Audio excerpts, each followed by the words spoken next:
Crop insurance last date. ಈ ಬೆಳೆಗಳಿಗೆ ಬೆಳೆ ವಿಮೆ ಕಟ್ಟಲು ಇನ್ನೂ 15ರಿಂದ 30 ದಿನ ಬಾಕಿ ಇದೆ.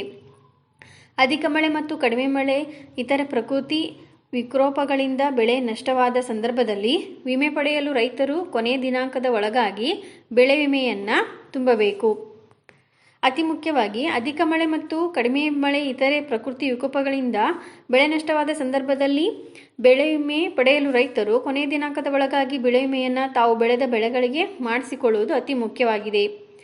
ಈ ಅಂಕಣದಲ್ಲಿ ಬೆಳೆ ವಿಮೆ ಪಾವತಿ ಮಾಡಲು ಬೆಳೆವಾರು ಕೊನೆಯ ದಿನಾಂಕದ ವಿವರ ಮತ್ತು ಅರ್ಜಿ ಸಲ್ಲಿಸಲು ಬೇಕಾಗುವ ದಾಖಲಾತಿಗಳು, ಇತರೆ ಅಗತ್ಯ ಮಾಹಿತಿಯನ್ನು ತಿಳಿಸಲಾಗಿದೆ.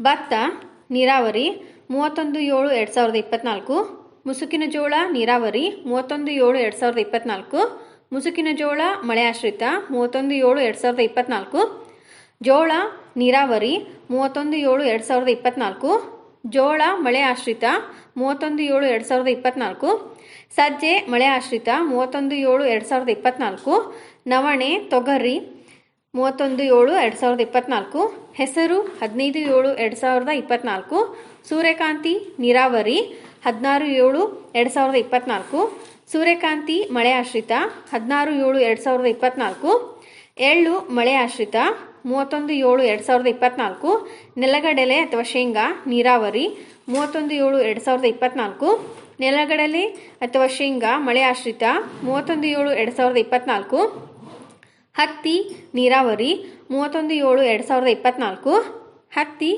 ಮಳೆ ಆಶ್ರಿತ 31/7/2024. ಈ ದಿನಾಂಕಗಳು ಬೆಳೆ ವಿಮೆ ಕಟ್ಟಲು ಬೆಳೆವಾರು ಕೊನೆಯ ದಿನಾಂಕಗಳಾಗಿವೆ. ಬೆಳೆ ವಿಮೆ ಅರ್ಜಿ ಸಲ್ಲಿಸಲು ಬೇಕಾಗುವ ದಾಖಲೆಗಳು: ಆಧಾರ್ ಕಾರ್ಡ್ ಪ್ರತಿ, ಬ್ಯಾಂಕ್ ಪಾಸ್ಬುಕ್, ಜಮೀನಿನ ಪಹಣಿ, ಉತ್ತಾರ RTC. ವಿಶೇಷ ಸೂಚನೆ: ರೈತರು ಬೆಳೆ ವಿಮೆಗೆ ಅರ್ಜಿ ಸಲ್ಲಿಸಲು ಕಡ್ಡಾಯವಾಗಿ ಫ್ರೂಟ್ಸ್ ID ಅಥವಾ FIID ನಂಬರನ್ನು ಹೊಂದಿರಬೇಕು.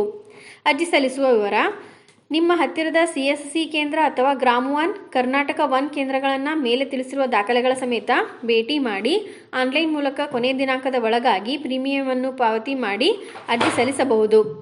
ಬೆಳೆ ವಿಮೆ ಪ್ರೀಮಿಯಂ ವಿವರ, ಕೊನೆಯ ದಿನಾಂಕದ ಮಾಹಿತಿ, ಇತರೆ ಅಗತ್ಯ ಮಾಹಿತಿಯನ್ನು ಅಧಿಕೃತ ವೆಬ್ಸೈಟ್ ಮೂಲಕ ತಿಳಿದುಕೊಳ್ಳಿ. ಈ ಮಾಹಿತಿ ನಿಮಗೆ ಇಷ್ಟವಾದಲ್ಲಿ ನಮ್ಮ ಚಾನಲನ್ನು ಸಬ್ಸ್ಕ್ರೈಬ್ ಆಗಿ ಮತ್ತು ಶೇರ್ ಮಾಡಿ. ಧನ್ಯವಾದಗಳು.